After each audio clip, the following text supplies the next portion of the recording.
मन में हरे कृष्ण राम। सुदामा जी गाते हुए चल पड़े। जब नींद खुली तो द्वारिका में पहुंचे। लोगों से पूछे मैं कहाँ हूं? बोले द्वारिका में हो। फिर द्वारिका में हमारा मित्र कृष्ण कहाँ है? अब लोग कृष्ण को क्या जाने, कृष्ण कौन है? बोले कृष्ण का नाम बदल गया। बोले कृष्ण का बड़ा लंबा चौड़ा नाम हो गया। लोगों से इन्होंने पूछा मेरे भगवान कृष्ण यहाँ पर है, मेरे मित्र हैं, जाकर बता दो मैं मिलने आया हूं। सो लोगों ने कहा वैसा मत बोलना, अब इनका नाम चेंज हो गया है। बोले क्या नाम हो गया? बोले अनंत श्री समलंकृत छत्रपति राजमूर्ति धर्म चक्रवर्ती सर्व सर्वेश्वर भगवान श्री कृष्ण चंद्र जी महाराज। इतना बड़ा नाम हो गया। सो सुदामा जी कहते होगा राजा किसी के लिए बड़ा नाम होगा, पर मेरे लिए तो मेरा मित्र कृष्ण ही है। जाकर बता दो तुम्हारा कोई मित्र मिलने आया है। सुदामा नाम बता दिया। और प्रेमियों, एक दूत जाकर के भगवान सुधर्मा सभा में बैठे हैं। तुरंत बताया गोविंद आज एक ऐसा किंचन ब्राह्मण आपके दरवाजे में आया है जो मैंने कभी नहीं देखा है। ऐसा विचित्र ब्राह्मण है। कैसा ब्राह्मण है? बोले गुजरात में द्वारिका में पगड़ी का बहुत बड़ा महत्व है। जिसके माथे में पगड़ी नहीं, मान लो सबसे बड़ा गरीब वही है। सो आज ऐसा समझ करके उसने कहा शीस पगा न झगा तन पे प्रभु जान को आही बसही कहीं ग्रामा। कैसा है? बोले धोती फटी सिलटे दुपटे और पायऊ पानन की नहीं जामा। गोविंद उसके शरीर में धोती फटी दुपटी पड़ी हुई है, पैरों में कोई पादत्राण नहीं है। गोविंद बोले कैसा है? बोले द्वार खड़ो द्विज दुर्बल एक रहो चकितो वसुधा अभिरामा। भगवान ने पूछा नाम क्या है उसका? सुदूत ने कहा पूछत दीन दयाल को नाम और बतावत आपन नाम सुदामा। सुदामा नाम सुनते ही भगवान कूद पड़े सभा से और कूद पड़ के भागते भागते दौड़ पड़े। जाकर तुरंत सारी रुक्मिणी मैया ने देखा, लक्ष्मियों ने देखा आज कौन ऐसा मित्र आ गया, कौन ऐसा ब्राह्मण आ गया जो अचानक परमात्मा कूद करके जाकर और भगवान से ब्राह्मण से मिलने जा रहे हैं।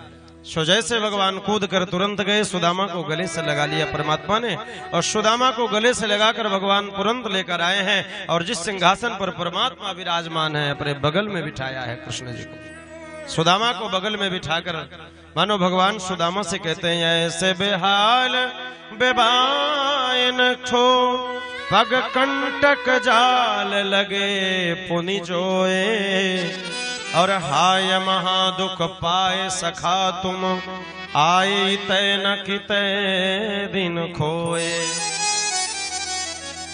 देखी सुदाम की दीन दशा करुणा करिके करुणा निधि रोए। सुदामा जी कैसे दीन दशा देखकर उन्होंने भी सोचा कि कांटों को निकाल दूं, पैर को धो दूं। लक्ष्मी को आदेश दिया लक्ष्मी जाकर गंगा जल लाओ, बढ़िया सोने की परात लगाओ। लक्ष्मी जी सोने की परात गंगा जल लेने के लिए बड़ी भगवान ने विचार किया ये गंगा जल हमारे चरणों से निकला है। सो ये गंगा जल हमारे चरणों के द्वारा निकला हुआ ब्राह्मण का पैर कैसे धो सकता हूं? सो भगवान ने पानी परात को हाथ छुओ नहीं, नैनन को जल सो पग धोए। परमात्मा ने इतने प्रेमाश्रु में पागल हो गए, इतनी अश्रुएं बही हैं आंखों से अश्रुओं से, परमात्मा ने सुदामा के चरणों को धोया है। यह है दीन वत्सल का भाव, यह है दीन दयालु परमात्मा का नाम। आज परमात्मा ने भगवान कृष्ण ने पैर धोए हैं और बार बार अपने सराहना करते हैं कि मने न कृतम पुण्य मवधूते न भिक्षुणा श्रियाहीने न लोकेस्मिन गाहिरते ने धमे वचा। आज भगवान ने कहा पता नहीं किस जन्म के हमारे पुण्य उदय हुए जो आज ऐसे अकिंचन ब्राह्मण के दर्शन हुए। और प्रेमियों जब आपके घर में आए ब्राह्मण आए तो चरण जरूर धुलना। यदि चरण धोके अपने उस जल को पूरे घर में छिड़क देते हो समझने ला लक्ष्मी का वास हो जाता है। सो ब्राह्मण के चरण धोना चाहिए। सो दुर्भाग्य आज हमारे यहाँ की परंपरा एक बड़ी विचित्र परंपरा है, बड़े दुख के साथ कहना पड़ता है। घर में गुरु जी आते हैं तो चरण धोते हैं परात में बड़े भाव के साथ, और चरण धोने के बाद जो जल होता है फेंक देते हैं उसको ले जाकर पेड़ के नीचे। सो दोबारा आकर के धीरे से अंगूठा धोकर, धनेश भैया धीरे से अंगूठा धोकर पी लेते हैं। मैं सभी से क्षमा चाहता हूं, आप लोग नाराज मत होना। श्री गुरु चरण सरोज रज निजमन मुकुर सुधार, वरणौ रघुबर विमल जस जोदायक फलचार। वो रज तो आपने फेंक दिया जिस रज में ताकत है। केवट ने राम के चरण को क्यों धोया? क्योंकि रज थे, रज में ताकत थी कि नौका को नारी बना सकती थी। सो आपने रज को तो धो के फेंक दिया। आपको घृणा लगती है कि गुरुजी के पैर में कांटे गड़े हैं, मिट्टी लगी है?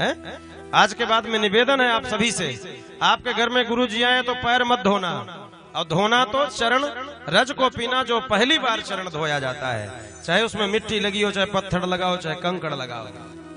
मीरा ने जब जहर युक्त दूध पी लिया तो अमृत बन गया, तो क्या वो चरण में लगे मिट्टी के आपको जहर दे देगा? कि आप मर जाओगे? जब वही जहर वही रज आपके हृदय में जाता है तब आपका कल्याण होता है। इस तरह से प्रेमियों सुदामा जी के चरण को धोया है, सुंदर कंचन की थाली में आरती उतारी है। कंचन की थाली में जैसे आरती करने लगे सो सुदामा जी के मस्तक पर वो आरती की लौ गई। वहां पर लिखा था 6 श्री सुदामा जी के मस्तक में। शो भगवान ने आरती की ज्वाला को लेकर सुदामा जी के जहां पर 6 लिखा था, चंदन लगाते हुए 6 को मिटा दिया। अब केवल श्री बची सुदामा। आज के बाद तुम्हारी दरिद्रता दूर हो गई, तुम्हारी गरीबी दूर हो गई। सो सुदामा जी महाराज के लिए परमात्मा ने विश्वकर्मा को आदेश दिया और रात ही रात सुदामापुरी का निर्माण करा दिया। जो परमात्मा के चरणों में निष्काम भाव से जाता है उसे भगवान बहुत कुछ दे देता है। जो व्यक्ति भगवान की भक्ति करता है, भक्ति के बदले में वरदान मांगता है, वो बनिया है, वो व्यापारी है, वो भगवान का भक्त नहीं है। सो प्रेमियों सुदामा जी महाराज को सुंदर भोजन कराया, बहुत सारी बातें हुई। सुदामा जी महाराज को सुंदर सोने के कटोरे में खीर आया। सुदामा जी प्रसाद पाओ। सुदामा जी के आंख में आंसू आ गए, मेरे बेटे भूखे होंगे। सो भगवान ने कहा सुदामा जी चिंता मत करो, हमने तुमसे पहले उनकी सारी व्यवस्थाओं को बना दिया है। सो प्रेमियों सुदामा जी ने प्रेम से प्रसाद पाया है। चावल की पोटली दबाकर सुदामा जी बैठे हैं, शर्मा रहे, मैं कैसे इसको दूं? सो भगवान कहते हैं सुदामा आज भी तुम्हारी वो आदत नहीं गई। पत्रम पुष्पम फलम तो यम यो में भक्ता प्रेक्षति। भागवत में तो कहीं कथा नहीं, लेकिन संत जन कहते हैं तो मैं भी कह देता हूँ। सुदामा जी के साथ भगवान कृष्ण गए, गऊ चराने के लिए बारिश होने लगी। सो पेड़ में चढ़ गए सुदामा जी, गुरु माता ने चने दिए थे। सो सुदामा जी को लगी भूख और चने को खाना सुदामा जी ने शुरू कर दिया। कन्हैया को भूख लगी, कन्हैया ने कहा मित्रवर हमें भी थोड़ा दे दो। सुदामा जी ने कहा चना तो कहीं गिर गया। सो सुदामा जी से भगवान ने कहा कि जो तुम्हारे दांत में देख रहा हूं कि चने को चबा रहे हैं, सो बोले ये चने को नहीं चबा रहे, ये ठंड के मारे दांत कटकटा रहे हैं। सो भगवान कहते हैं जो हमसे झूठ बोलता है उसकी यही गति होती है, उसको दरिद्रता भोगना पड़ता है। इसलिए भगवान से झूठ नहीं बोलना चाहिए, दुनिया से झूठ बोल लो। और लोग दुनिया से खूब बड़किया करेंगे, हमारे पास ये है वो है फलाना चीज है, पर जब भगवान के पास जाएंगे तो कहेंगे महाराज भगवान कुछ नहीं, हम बड़े गरीब हैं। भगवान कहते हैं जो तुमने कहा वही हो जाओ। इसलिए सत्यता सत्यता भगवान के दरबार में बोलना चाहिए, है ना। सो सुदामा जी की पोटली को परमात्मा ने निकाला है, एक मुट्ठी खाना शुरू किया। सो रुक्मिणी मैया ने देखा, दूसरी मुट्ठी खाया, भगवान मैया ने देखा, जब तीसरी मुट्ठी खाने लगे रुक्मिणी मैया ने हाथ पकड़ लिया, ये हमारी बड़ी दीदी का प्रसाद है, हम सभी मिलकर खाएंगे। अथवा क्या स्वयं सब लक्ष्मी देकर स्वयं भिखारी बनना चाहते हो? सो ऐसा करके भगवान ने सबको प्रसाद दिया। सुदामा जी और भगवान कृष्ण की बहुत सारी वार्तालाप हुई। अंत में सुदामा जी चलने को तैयार हैं, भगवान ने सुदामा जी को विदा किया है। और सुदामा जी जाकर सुदामापुरी में जैसे पहुंचे, उनकी कुटिया जहां पड़ती सुदामा मंदिर देखी डरे। सुदामा बड़ी बड़ी बिल्डिंग देख के डर गए, मेरी यहाँ तो थी मेरी ठाकुर सेवा, कंचन महल खड़े सुदामा मंदिर देखी डरे। इस तरह से सुदामा जी उस बड़ी बड़ी बिल्डिंग को देखकर डरने लगे, मेरी कुटिया कहाँ गई। तब तक सुशीला मैया आती हैं, सुशीला ने आरती उतारा है और सुदामा जी को लेकर गए हैं। सुदामा जी कहते हैं सुशीला तुम भले इस कुटिया में रहो, भले इस महल में रहो, पर हम तो उसी कुटिया में रहेंगे जिस कुटिया में हमारा जीवन बीता है। सो सुदामा जी महाराज भगवान को धन्यवाद देने के लिए बाहर कुटिया में जाकर रहते हैं, भगवान की भक्ति करते हैं। और सुदामा जी तो एक ही बात करते हैं, बोल भक्त वत्सल भगवान की। हम भगवान की भक्ति करेंगे, भगवान के सहारे हमारा सारा परिवार है ना। भगवान के सहारे हमारा सारा परिवार है, हम तो भगवान की भक्ति करेंगे। श्याम तेरे भरोसे मेरा परिवार है, तू मेरा मालिक है और मैं तेरी सेवा करूंगा, तू मेरे राज्य की रक्षा कर। और सुदामा